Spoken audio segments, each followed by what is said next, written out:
LEGO Speed Champions moves from a F1 stacked year in 2025 to movie-themed products in 2026, and while I can't wait to show you the time machine from Back to the Future in detail, today's highlight is Lightning McQueen, both kindly sent to me by LEGO for review. Now, Cars doesn't rank that high in my favorite Pixar movies of all time, so going into this build I wasn't expecting much, but that is oftentimes when LEGO sets surprise me the most. This installment of McQueen is perhaps its best ever done in LEGO, and to my surprise there's been 25 LEGO sets where the character was featured prior to this, so that is saying a lot about it. Even the Ultimate Build Lightning McQueen pales in comparison, which given its bigger scale supposedly allowed for more and better detail. Now, much of the detail in here required stickers in good Speed Champions fashion, which I'm very used to by now, though trying to place the eyes required a few tries to get right. The hood with the Rusty's branding and the headlights are some of those too, McQueen's number and name up top, all of the rear is stickered, and these three side pieces are too. But here's the place where most of the actual printed elements of the set are. There's a combination of 4 different pieces that make up the back end of the Lightning, mirrored on the other side of course, with this one having the fueling port detail. The tires are dual molded elements with the Lightyear branding on them, and the sides of the windscreen element used for the eyes have a small printed grey patch that matches the actual bricks behind it. In total you get 13 printed pieces in the set. The shaping of the car is on point too. This entire back section does so with a perfect selection of rounded elements, and the way this brick built section with the car's rear wing angles into place and locked in with this style above made for the most satisfying building technique of the entire thing. The front isn't as clean, at least to me, but still incredibly well made, don't get me wrong, and the smug expression of the character comes across really well, especially with the smiling mouth in front, which you can open if you'd like to make him sorta talk, though something we're probably not supposed to do, looks-wise, since you start seeing the non-white details down there. I will say that if you take this off, a pink brick can be found there, probably to represent his tongue.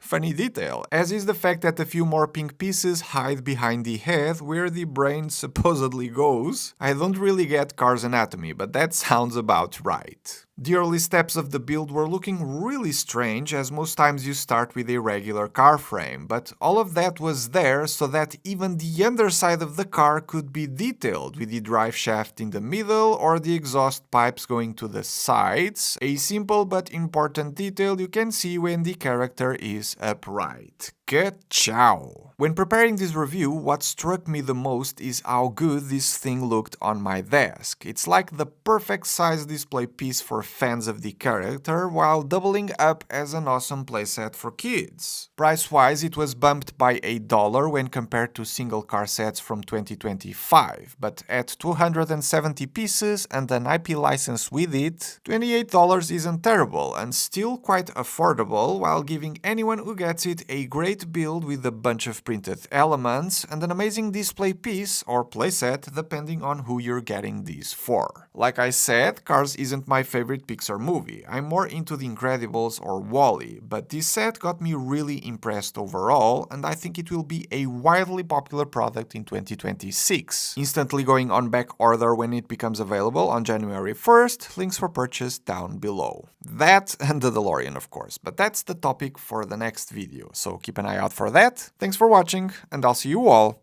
on the next one. KA-CHOW!